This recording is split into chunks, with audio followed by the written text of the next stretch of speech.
जाथ'वाखैमोन एसे थाब रुंसारि जानाय बायदि जाबाय। बे थैनाय आरो उजिनाया जोंनि इच्छा बायदि जाया, बियो परब्रह्मनि इच्छायावसो जायो, इसोरनि इच्छायावसो। दा रुंसारि जानायाव जोङो ओरैनो नुयो बा मोनदाङो बयबो, माने न'खरनि मानसिफोरा, जाथि खुरमा बा आंगो मानसिफ्रा गोसोआव गोबां दुखु थालाङो।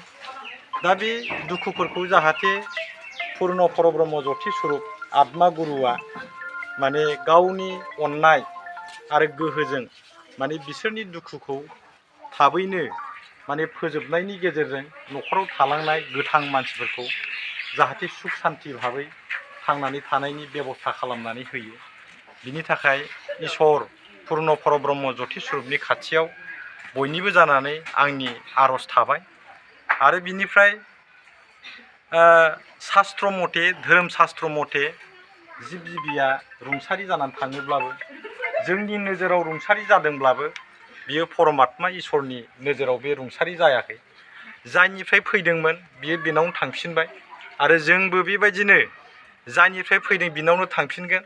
जेरै लैथोआव बा दैमा दैसायाव बा बिलोआव गांगा थफाफ्रा बिनिफ्राय सिखाङो, आरो ग्रोब बे लैथो बिलोनि दैनिफ्राय सोमजिनाय गांगा थफाया फिन बेवहायनो गुब्रुनानै माने गोरोबनानै थाहैफिनो। जोंनि जिउ आत्मायाबो बेबायदिनो।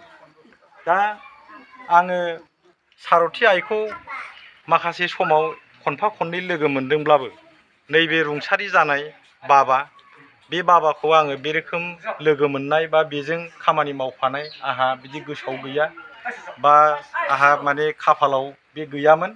दा ओंखायनो आं बे रुंसारि आफानि बागै बे रोखोम बिसेस जेबो बाथ्रा आङो मिथिया। थेवब्लाबो दिनै लोगो मोनफैनायाव बाबाया फंनैसो बुंनो खावलायदों, बे खावलायनायाव आं फंनैसो बाथ्रा बुंबाय।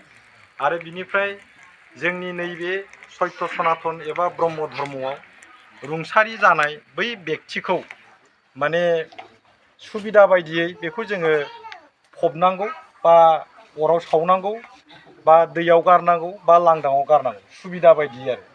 दा जोंनि बे जायगायावथ' लांदां जायगायाव गारजानाय नङा, मोनामगोन, बा दैयावबो गारजाया, मानसिफोर दुगैयो, बै ब्रह्मपुत्रफोर बायदिबा आलादा खोथामोन। आरो सावोब्ला सावजायो, सावोब्ला बेवहाय माने जथेस्थ' परिमाननि मोजां बन आरो घि बेफोरखौ माने बुथुमनानै सावनांगोन, जाहाथे माने बे सावनायनिफ्राय बे जोंनि आबहावाया जाहाथे पलुसन जाया, बे प्रति जों नोजोर लाखिनांगौ। आरो जुदि फबनायनि बेबस्था खालामदोंबा फबनानैबो गारजाबाय। दा जेनेबा फबोब्ला जों बेखौ गोथौ हाखर जावनानै फबनांगोन। दा गोथौ हाखर जावनानै फबखांनायनि उनाव, फबगोनानो खोमा ना, फबनायनि उनाव सत्य धर्मनि शास्त्रनि बोसोन बायदियै दा बेखौ गारखांनानै फैनानै माने दुगैस्रां लोबस्रां माने जग्य आहुति होबानो माने बिनि बे रुंसारिनि जि मावनो गोनां खामानि बे बेयावनो जोब्बाय। आरो बिनिफ्राय फिन माने सारादु बायदि बायदि खुंनांगौनिबो जेबो प्रयजन गैला। आरो जुदि खुंनो सानदोंब्ला नोंसोर आइमोन बाबामोनहा जग्य आहुति होदो, शास्त्रनि बाथ्रा सावरायदो, आरो आत्माया बहानिफ्राय फैनाय, बहा थांफिनो बेखौ सावरायदो। आरो बिनिफ्राय माने निरामिस माने आदार जाहोनायनि माने बै सारादु समाव आरो बेफोराव माने जौ बेदर बेफोरबायदि माबा मोनसे आयजन खालामनो नाङा, बेखौ जोङो संसदनिफ्राय सिगाङावनो बुंथिबाय। जुदि सारादुखौ खुङोब्ला आरो जाहोनो लोंहोनो जुदि सानोब्ला बेबायदि खालामदो। आरो बिदि खालामाब्लाबो दिनै बे रुंसारि बाबाखौ गारनानै फैखांनायनि उनाव जग्य आहुति होबानो बे खामानिया जोब्बाय आरो। आरो जुदि लाखिबावनोब्ला माने दहाय बुंनाय बायदि आहुतिनि एरेन्ज खालामदो, आरो बिनिफ्राय निरामिस जानायनि बेबस्था खालामदो। ओमफ्राय बे आत्मानि सोमोन्दै, आत्माया इसोरनिफ्राय फैदोंमोन, दा इसोरनाव थांफिनबाय, जोंना बयनाबो बिदिनो जाजोबगोन, रावबो थैनायनिफ्राय बारग'आ। ना बारग'गोन? बारग'आ ना? बारग'आ आरोखि। दा धोरोम शास्त्रनि बाथ्राफोरखौ जोंनो नांगौ। दा बिदिनो न'खराव जोंहा गोबां समाव बायदि रोखोमनि लोमजा साजा, दुखु खस्थ', रुंसारि जानाय बेफोरबायदि थासारिजों जोङो मोगा मोगि जानो गोनां जायो। आरो बे मोगा मोगि जानायफोरखौ जाहाथे जोङो गोरलैयैनो माने सयज' खालामनो हायो बा सोरखिलांनो हायो, बिनि थाखाय जोंनो माने आध्यात्मिक गियाननिबो माने गोनांथि जायो आरो।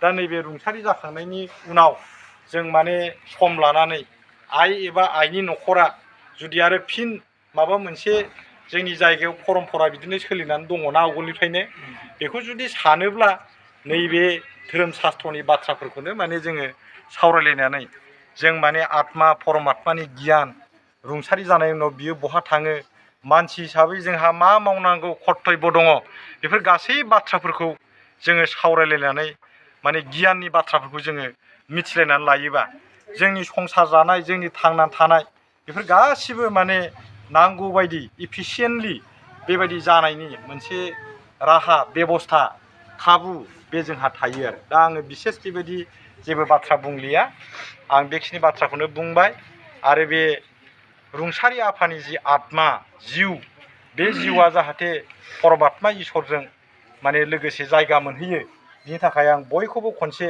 इसोरनि मुं लानानै आर'ज खालामनो थाखाय खावलायबाय दे पूर्ण परब्रह्म ज्योति स्वरूपाय नमो नमः।